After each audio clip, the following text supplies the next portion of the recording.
Okay, so I'm oh, we do have some cigars. Yeah, exactly. Yeah, we've got some stuff to hold up. We've got this Tosa cigar box here. Yes. I'll do another quick intro and then just ask you guys a few more questions. Cool. Let you get back to you. Thank you again. I'm Joe Lordy from Cigars and Review Magazine. Got a nice little copy of it here. This is Michael Tosa from Tosa Cigars. We're smoking a lot of them. They're great smokes. And we've got Bruce from Carlos Torano, or Torano Family Cigars. Bruce was just telling us a little bit about some new lineups that Torano has. So from that, what do you see the next 5 or 10 years bringing to the Nicaraguan cigar industry, and maybe more specifically Torano? I think our plan, our long-term plan, is to be seen as one of the major brands of the industry. When a consumer sits down and they talk about their favourite brands, we want to be in the rotation of those. We want to be part of that conversation. We want consumers to think of us as a manufacturer that delivers high quality, consistent, flavourful, great smokes at an affordable price. And we also, not only from a manufacturing point of view, we want to be seen in that sort of light, but we also want to be seen as a strong distributor of the industry. Mm-hmm. A company that offers an exceptional level of service, a company that builds good relationships with the trade, and just goes out a little bit further to deliver. Very nice.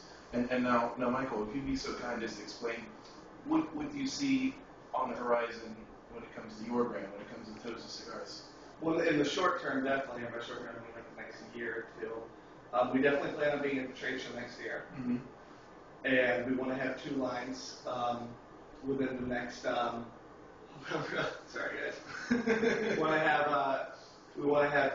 a second line out by next year's trade show. We want to release it then. Mm-hmm. It's going to be more full. It's going to be a lot fuller body, a lot spicier. Actually, Bruce and I are going to spend the rest of the evening after the release party's wrapped up, kind of testing some other ones to see, what we want to move towards. Mm-hmm. And we just, we've got some goals, 100 shops by this time next year. We're just hoping to keep moving, keep going. We want to stay in Cleveland and keep it going. We want to keep our relationship with the Toranos going, because, they're unbelievable people to work with. Their access to tobacco is unbelievable. Their access to factories is unbelievable. I really couldn't pick the better manufacturer. Very nice. And now, last question, I promise. With regards to the cigar we're smoking right now, very tasty, very well balanced, medium to full bodied, I would say. I like smoking them. They definitely. I was telling somebody earlier.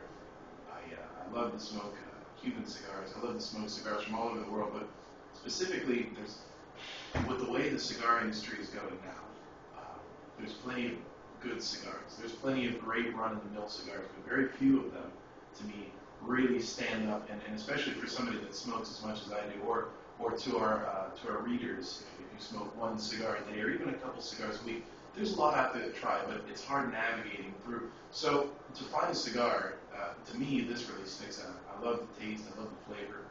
To find a cigar that you could rely on for consistency, that is definitely head and shoulders above other brands that don't really distinguish themselves, is kind of hard. So this kind of gives me hope for the future of Nicaraguan cigars. And let me not be so quick to say specifically Nicaraguan. Please be so kind as to explain what kind of tobaccos are used in this, and maybe what you think of the flavor. Ooh, here we go. You're fine. The wrapper's an Ecuadorian Habano wrapper. That was actually the very first thing that we ended up picking out in the blending process. It is from what I understand, it's normally not the prettiest wrapper in the world, but these came out very nice. It's darker. It gives off a stronger looking cigar, but it really doesn't kill you, The binder is Dominican. It's Dominican Allure. Absolutely love it. It's great. Yeah, absolutely. That was the second thing that we picked out, I believe. It was pretty much the second. It was basically in that order. Now the filler has 3 different tobaccos in it, or 3 different regions, I'd rather say. It's a Dominican, Nicaraguan, and Peruvian. And the Peruvian, I think, is my favorite part about it. It really sticks out. It adds that extra little sweetness with still a little spiciness. But it doesn't, and it's nice because the Nicaraguan spiciness doesn't really kill it. Mm-hmm. You know what I mean? As Nicaraguan tobacco can normally do. Bruce, you want to? Yeah, we've actually used Dominican Corojo, Ligero and Seco in this blend. Now, Dominican Corojo, Corojo is a seed variety that really the Cubans were using a lot many years ago. The strain is not very resistant to disease. It's particularly susceptible to black shank and blue mold. Definitely a tobacco that's hard to work with. It is hard to work. It's great, but it's got more flavour than a lot of the ones. It's got a little bit more flavour. So the yields are low. There's not a lot of this tobacco. I love it. I think it's a great tobacco, and I think it works really well in this blend. And as Mike said, the tobacco from Peru has got that spiciness to it, which just kicks it up a notch. And then the other component is tobacco from Esteli in Nicaragua. So as you said, it's a little right of medium, medium plus, but it's got good depth and complexity. And we were looking for a cigar that would appeal to a wide range of consumers. We didn't want a cigar that was going to be too strong for somebody who smokes occasionally, but we also wanted the aficionado to be able to appreciate and enjoy the depth and complexity of flavour. Yeah, we really wanted to hit it right the first time. Because I agree. Because you still see a lot of success stories with cigar companies where they don't hit it right the first time, but they still manage to make it. And I didn't want to run that risk. And that was one of the first things that Bruce and I talked about was, what kind of cigar are you looking for? And I said, I go, this one I want to really appeal to a broad range of people. I wanted people to really like it, I really want to enjoy it, and I didn't just want a few people. I wanted everyone to do it that way. And I think that we really did land on that. I'm very happy with that. I couldn't be happier with this plan. See, all of our phones are blazing right now.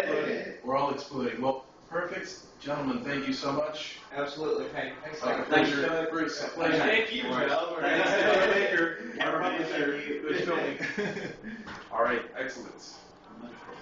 Cool.